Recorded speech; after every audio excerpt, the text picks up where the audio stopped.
Hi every one, welcome back. അപ്പോൾ നമ്മളുടെ വിഷുവിൻ്റെ മാത്രമല്ല കേട്ടോ, വിഷുവിന് 2-3 ദിവസം മുന്നേ മുതലുള്ള ഒരു ചില കുറച്ച് ക്ലിപ്പിങ്സുകളുണ്ട്. ഓൾറെഡി നമ്മളുടെ ഇത് ഷോർട്സ് ആയിട്ട് വന്നിട്ടുണ്ട്. അപ്പോൾ നമ്മളുടെ ഒരു വിഷു എന്ന് പറഞ്ഞു കഴിഞ്ഞാൽ, അല്ലെങ്കിൽ ഏത് സെലിബ്രേഷൻ ആണെങ്കിലും ഇങ്ങനെയൊക്കെ ആയിരിക്കും. ഒരു 3-4 ദിവസം മുന്നേ നമ്മൾ ഭയങ്കര സ്വന്തമായിട്ട് നമുക്കൊരു ബിസി സ്കെഡ്യൂളായിരിക്കും പോയിക്കൊണ്ടിരിക്കുന്നത്. ഒരു 9 o'clock വരെ എല്ലാ ദിവസവും വർക്ക് പോകുന്ന സമയമായിരിക്കും.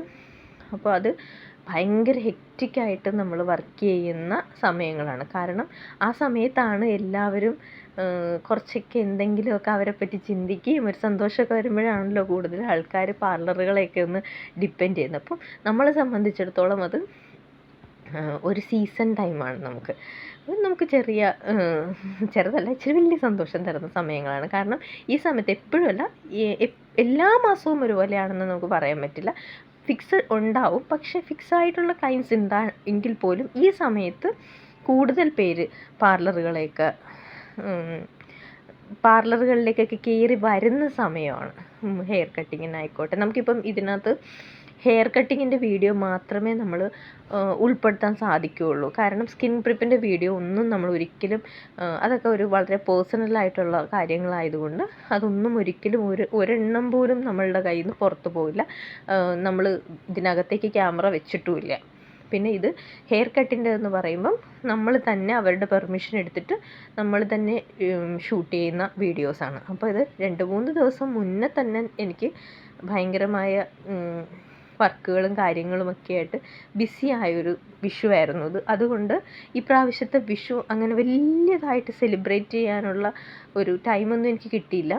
എടുത്തു വെച്ച ഡ്രസ്സ് പോലും ബ്ലൗസൊന്നും സ്റ്റിച്ച് ചെയ്യാൻ കൊടുക്കാൻ പറ്റാതെ അത്യാവശ്യം അറേഞ്ച്മെൻറ്റ്സൊക്കെ ചെയ്ത് തട്ടിക്കൂട്ട് പരിപാടികളിലൂടെയാണ് ഈ പ്രാവശ്യത്തെ വിഷു അങ്ങ് കടന്നുപോയി. അതുകൊണ്ട് എനിക്ക് നോർമലി ഞാൻ എത്ര സമയമില്ലെങ്കിലും ചെയ്യാൻ എന്ന കാര്യങ്ങളൊക്കെ ഞാൻ ചെയ്ത് വെക്കുമായിരുന്നു. പക്ഷേ ഇപ്പം നമ്മളുടെ ടൈം സ്കെഡ്യൂളൊക്കെ ഒന്ന് ചേഞ്ചായി. കാരണം നമ്മൾ ഇപ്പം 2 വർഷം ആകുന്നു പാർലർ. അപ്പം അതിൻ്റേതായ ഒരു ഗ്രോത്ത് വരുമ്പോഴത്തേക്കും നമുക്ക് ആ സമയം കിട്ടാണ്ട് വരും. അപ്പം നമ്മൾ ഇന്ന് വൈകിട്ട് ഇറങ്ങണമെന്ന് വിചാരിച്ചാൽ ചിലപ്പോൾ ഇറങ്ങാൻ സാധിച്ചില്ല എന്ന് വരും.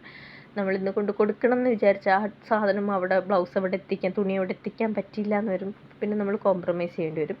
പിന്നെ ഒരാശ്രയം എന്ന് പറഞ്ഞാൽ ഞാൻ എൻ്റെ വീട്ടിലേക്ക് നേരെ ഓടും. പക്ഷെ ഞാൻ വിഷുക്കണി ഒരുക്കി, അത് ഞാൻ മറന്നില്ല കേട്ടോ. ഒരു കുഞ്ഞു വിഷുക്കണി ഞാൻ എൻ്റെ വീട്ടിലൊരുക്കി. അതിന് ശേഷമാണ് വിളക്കൊക്കെ കത്തിച്ചതിന് ശേഷം ഞാൻ വീട്ടിലേക്ക് പോയി. അപ്പോൾ വിഷുക്കണി ഒരുക്കാനായിട്ട് ചെറിയ പ്രിപ്പറേഷൻ എനിക്ക് എന്തുകൊണ്ടാണ് ഞാൻ ഇങ്ങനെ ഒരുക്കിയെന്ന് വെച്ച് കഴിഞ്ഞാൽ എനിക്കും അറിയില്ല കേട്ടോ. ഇത്ര സമയം ഉണ്ടായിരുന്നൊക്കെയുള്ളൂ എന്നെനിക്ക് തോന്നുന്നു. വേറെ എന്തെങ്കിലുമൊക്കെ കാര്യങ്ങൾ അതിൻ്റെ ഇടയിൽ വന്ന് പെട്ടിട്ടുണ്ടാവും. അതൊക്കെ അതിൻ്റെ വഴിക്ക് പോട്ടെ. അപ്പോൾ ഞാൻ വിളക്കൊക്കെ കത്തിച്ചു, രാവിലെ പ്രാർത്ഥിച്ചു, മോളെ വിളിച്ച് വിളക്ക് കണി കാണിച്ചു. അവൾക്ക് പിന്നെ വിഷു കൈനീട്ടം കൊടുത്തു. കുറഞ്ഞു പോയെന്നുള്ള പരാതിയുണ്ട്, പക്ഷെ പരാതി പറഞ്ഞിട്ടൊന്നും കാര്യമില്ല. ഞാൻ അത്രയേ കൊടുക്കുള്ളൂ. അപ്പോൾ അത് കഴിഞ്ഞിട്ട് ഞാൻ വീട്ടിലേക്ക് പോകാൻ റെഡിയായിട്ട് വേണം എനിക്ക് വീട്ടിലേക്ക് പോകാനായിട്ട്. അപ്പോൾ വീട്ടിലേക്ക് പോകാനായിട്ട് റെഡിയായതാണ്.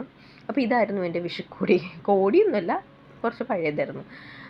അപ്പോൾ ഇത് വീട്ടിലെ വിഷു കണിയാണ്. വീട്ടിൽ അമ്മയടുത്ത് സിസ്റ്ററിൻ്റെ ഒരുക്കിയ വിഷുക്കണിയാണത്. അത് കഴിഞ്ഞിട്ട് അവിടെ ചെന്നിരുന്നു. അവിടെ അത്യാവശ്യം കഥകളും കാര്യങ്ങളൊക്കെ പറഞ്ഞു, എല്ലാം നോക്കി.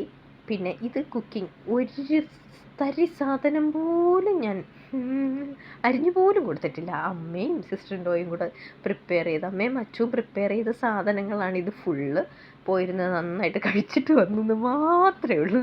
ഒരു സ്പൂൺ കൊണ്ട് പോലും ഇളക്കിയിട്ടില്ല. പിന്നെ ഇത് ഞങ്ങൾ ഉച്ചയ്ക്ക് ലഞ്ച് കഴിച്ചെല്ലാവരും കൂടി ഇരുന്നപ്പോഴത്തേക്കും അപ്പോൾ ബ്രദർ എടുത്ത ഫോട്ടോ അത് ഞാൻ ഇതിൻ്റെ കൂടെ ആഡ് ചെയ്തിട്ടുണ്ട്. പിന്നെ എന്ത് കാര്യത്തിന് ഞാൻ മേളിൽ പോയത് വെറുതെ പോയതാണ്. അത് കഴിഞ്ഞ് വൈകുന്നേരം ഈവനിങ് ആയപ്പോൾ അന്ന് ഞാൻ അവിടെയായിരുന്നു കേട്ടോ. പിള്ളേർ പടക്കമൊക്കെ പൊട്ടിച്ചു. അത് കഴിഞ്ഞ് ആണ് ഞാൻ ഇങ്ങോട്ട് വന്നത്. അത് കഴിഞ്ഞ് പിറ്റേന്ന് കാലത്ത് ബ്രദർ എന്നെ കൊണ്ടാക്കിയിട്ട് പോയി. പക്ഷെ അത് കഴിഞ്ഞ് ഒരു ദിവസം കൂടെ ആയപ്പം എനിക്ക് പനിയായി, നല്ല പനി പിടിച്ചു.